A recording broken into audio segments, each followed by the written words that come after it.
buildings. It was 40 years ago tonight that 165 people died in the Beverly Hills Supper Club fire. It remains the third largest nightclub fire in our nation's history, and it led to sweeping changes in fire safety. Local 12's Anjanette Levy was at a special remembrance today and talked to some of the survivors. She joins us now. Anjanette. Well, Dwayne, back in the 70s on a Friday or Saturday night, the Beverly Hills Supper Club was the place to be. That night, the club was hosting a singer and 5 weddings when the fire started.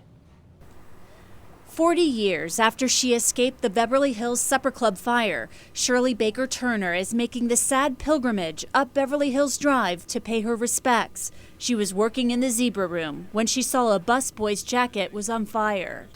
You could see it, and I just went and ripped it off of him and told him to drop the extinguisher. It was empty, and let's go.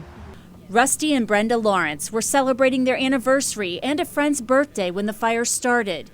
They were going to see John Davidson perform when a busboy and a maitre d' told them they had to leave the building. Brenda was 8 months pregnant. As we started out and down the hallway, there were pictures on the wall. We stopped and looked at pictures, you know, not knowing anything was going on. Brenda noticed some smoke, and we happened just to turn around, and there seemed to be a lot of black smoke coming out the chimney of the building.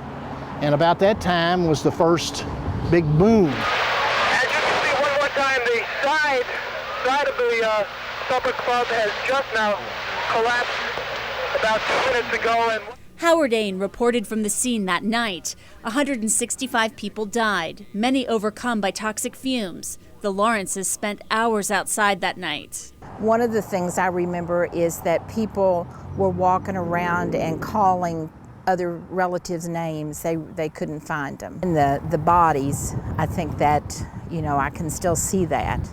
At the top of the hill where the Supper Club once sat, survivors laid flowers at a makeshift memorial for those who were lost.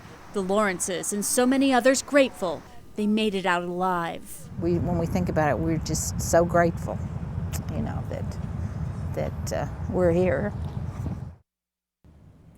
An investigation found several things contributed to the fire, including faulty aluminum wiring.